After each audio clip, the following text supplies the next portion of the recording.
Masalah.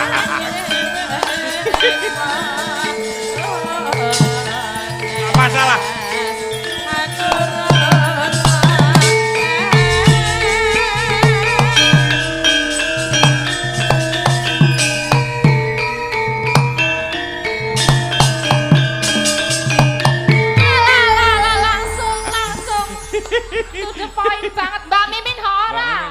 Ora kon ora apa-apa Min, ora meteng wis ora meteng Min. Gedek-gedek to biasane njaluk. Streaming sak alam donya ngerti kok ndak. Napa? Ndak kredibilitasku turun, Mas. Turun piye? Wis tak umumke nek ra tau kesenggol sapa-sapa kok malah.